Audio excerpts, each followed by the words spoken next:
L'inflation monte en flèche. Nous avons été avertis que cela arriverait. Le président Biden a ignoré ces avertissements.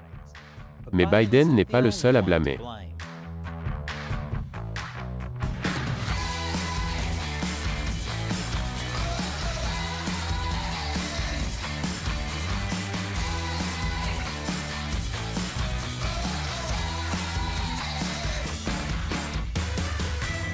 Bienvenue à l'émission Amérique dévoilée, je suis Chris Chappell. J'ai une bonne et une mauvaise nouvelle. La bonne nouvelle, c'est que j'ai un nouveau cheval.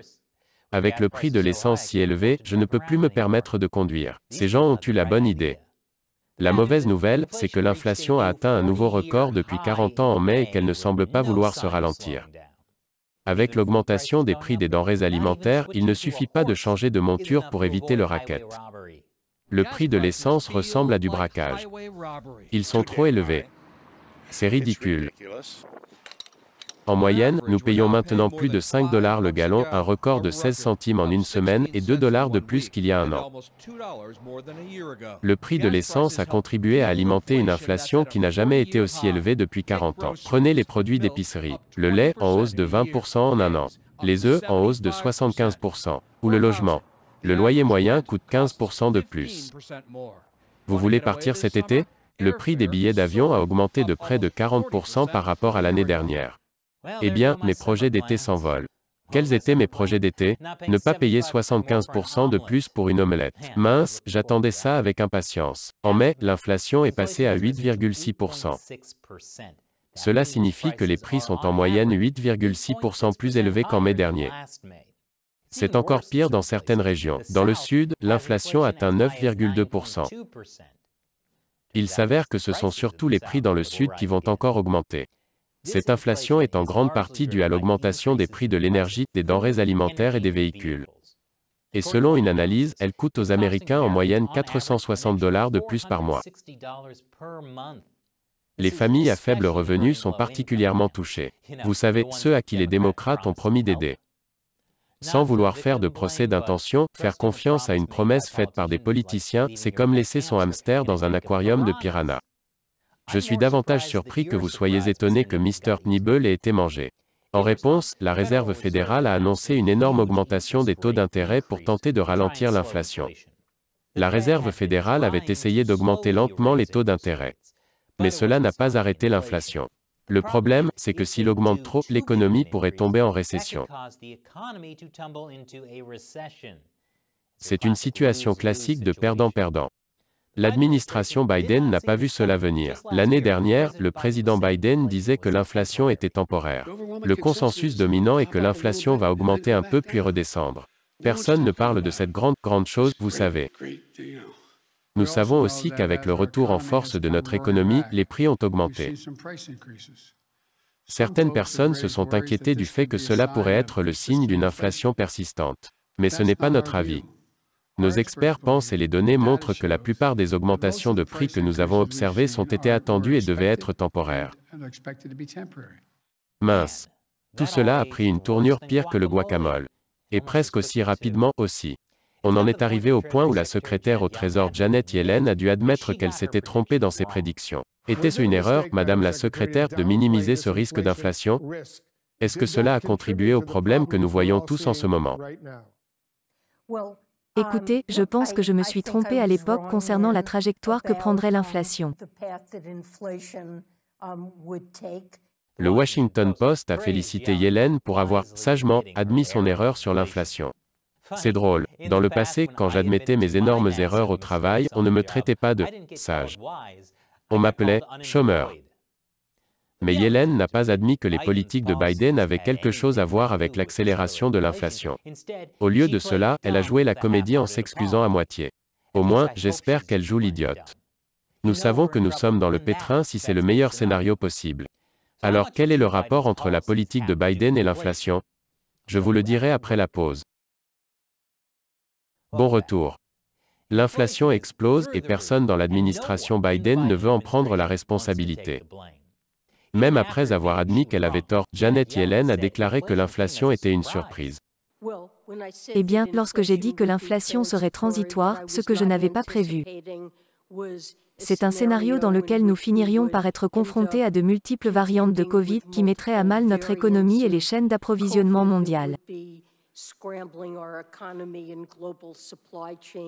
Je n'envisageais pas les répercussions sur les prix des denrées alimentaires et de l'énergie que nous avons constatées suite à l'invasion de l'Ukraine par la Russie.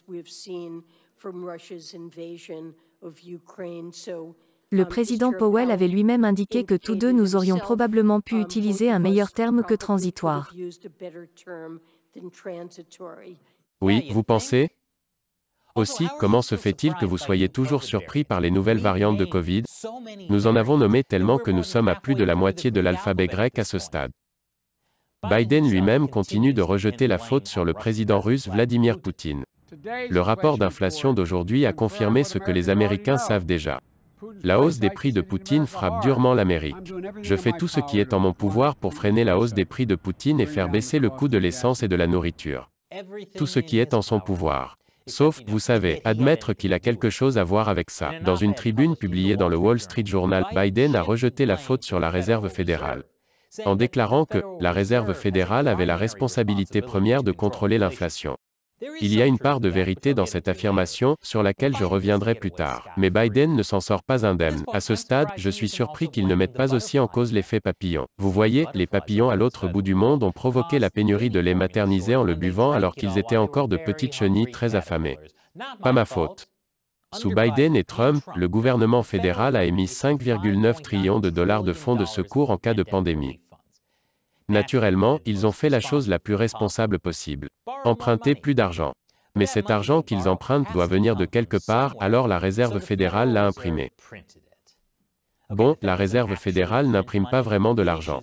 Elle émet des bons du Trésor américain et les achète ensuite par le biais d'un processus compliqué que le gouvernement espère que la plupart des gens ne comprendront pas. Mais elle crée effectivement plus d'argent. Les deux plans de relance de Trump ont amorcé cette tendance. Mais Biden n'a fait qu'empirer le problème en augmentant ses dépenses, surchauffant l'économie qui commençait déjà à se remettre du Covid. C'est comme essayer d'allumer un feu et juste au moment où il commence à brûler vraiment bien, quelqu'un verse de l'essence dessus.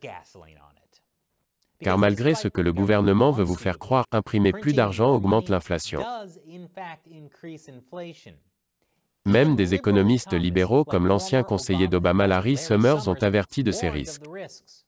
Et selon un professeur de finance de l'Université de New York, les chèques de relance ont joué un rôle essentiel dans la création d'une demande excessive, qui a à son tour à stimuler l'inflation. La réponse de Biden? Il a fait fi de ses avertissements. Pour être juste, Biden a aidé à stimuler une partie de l'économie. L'industrie des autocollants, j'ai fait ça. Les affaires sont en plein essor pour eux. Mais ce n'est pas seulement l'administration Biden qui a dit que c'était une bonne idée. En janvier 2021, un journaliste du New York Times a déclaré que Biden pouvait apprendre une chose de Trump. L'économie américaine peut dépasser ce que les technocrates pensaient être ses limites. Augmenter les déficits budgétaires du gouvernement sans déclencher une spirale inflationniste. Bien joué, New York Times. La seule chose que vous étiez prêt à apprendre de Trump était la seule chose qui était complètement et totalement fausse. L'idée est qu'il est plus risqué de trop réduire les dépenses publiques que de trop les augmenter. Quoi? On dirait un discours qu'un enfant tiendrait à ses parents pour les convaincre d'augmenter son argent de poche. Allez, ce n'est pas l'argent que tu économises, c'est l'argent que vous dépensez. Pour moi. Même les économistes professionnels croyaient que l'inflation ne serait que transitoire. Mais c'est parce qu'ils utilisaient des modèles similaires à ceux utilisés par l'administration Biden. Et oui, la plupart des pays du monde connaissent l'inflation en ce moment, mais la nôtre est la plus élevée.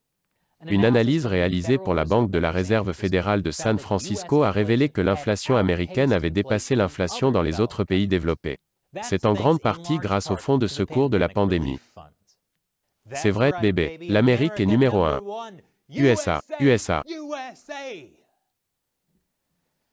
Un économiste de l'Institut Hoover appelle cela une démonstration claire d'un immense hélicoptère fiscal.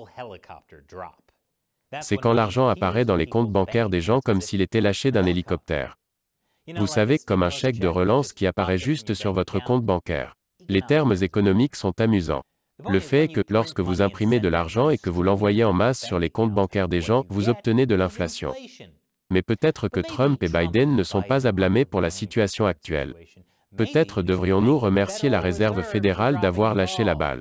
Ou l'hélicoptère. Je vous en dirai plus après cette dernière pause publicitaire. Bon retour. Le président Biden a presque certainement contribué à l'inflation. Les républicains s'en servent pour s'en prendre à Biden et aux démocrates. Mais les républicains du président Donald Trump ont aussi joué un rôle dans cette affaire. On dirait que l'industrie des autocollants « J'ai fait ça » va faire encore plus d'argent.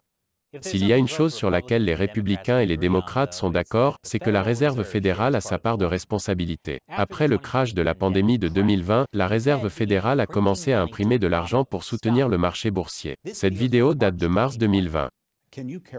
Pouvez-vous dire que tout ce que la Réserve fédérale a fait la semaine dernière revient à inonder le système d'argent? Oui, exactement.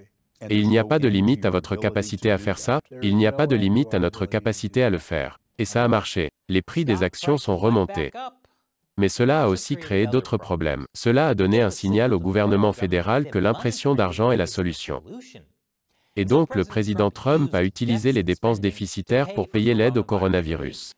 Cela a été payé, fondamentalement, par l'impression d'argent par la Réserve fédérale. Et le président Biden a également utilisé le déficit pour financer l'aide aux victimes du coronavirus. Et d'autres choses. Cela a aussi été payé, fondamentalement, par l'impression de monnaie par la Réserve fédérale. Donc, pour soutenir notre économie, la Réserve fédérale a essentiellement joué au Jenga avec notre argent. Et elle l'a fait sur un fauteuil de massage vibrant dans une Jeep en marche. Pendant ce temps, avec tout cet argent facile flottant après 2020, notre économie a été soutenue artificiellement. Et parce qu'il était si facile d'emprunter de l'argent avec des taux d'intérêt bas, les investisseurs ont commencé à chercher de nouveaux endroits à haut risque, récompenses élevées pour investir, comme les junk bonds, les crypto-monnaies et même les NFT. Mais maintenant, Wall Street se réveille et les investisseurs se bousculent pour sortir des investissements risqués à mesure que les taux augmentent et que le marché réagit. La secrétaire au Trésor Janet Yellen aurait dû comprendre cela. Après tout, elle a été présidente de la Réserve fédérale de 2014 à 2018. En d'autres termes, Yellen est littéralement la personne la plus qualifiée pour comprendre les risques d'imprimer trop d'argent et comment cela contribue à l'inflation. Et pourtant, elle ne l'a pas vu venir. Mais ce n'est pas comme si elle allait en prendre la responsabilité. Tout au plus, elle admettra, sagement, qu'elle a pu avoir tort. Tout comme l'actuel président de la Réserve fédérale, Jerome Powell, peut s'en tirer avec ses erreurs en restant en poste. Et maintenant, à cause des mauvaises décisions du gouvernement qui ont causé l'inflation, notre argent vaut moins. Quand verrons-nous un jour ces personnes tenues pour responsables? Et si j'ai l'air de monter sur mes grands chevaux à ce sujet, c'est parce que je le suis, puisque grâce à eux, je ne peux plus me permettre de me déplacer en voiture. Alors qu'en pensez-vous? Faites-le nous savoir dans les commentaires ci-dessous. Et nous ne pourrions pas réaliser cette émission sans le soutien de téléspectateurs comme vous. Vous pouvez nous aider pour seulement $1 par épisode sur patreon.com/americauncovered ou sur notre plateforme exclusive de médias sociaux sans censure americauncovered.locals.com. Les liens vers les deux sont dans la description ci-dessous. Encore une fois, je suis Chris Chappell, merci d'avoir regardé Amérique dévoilée.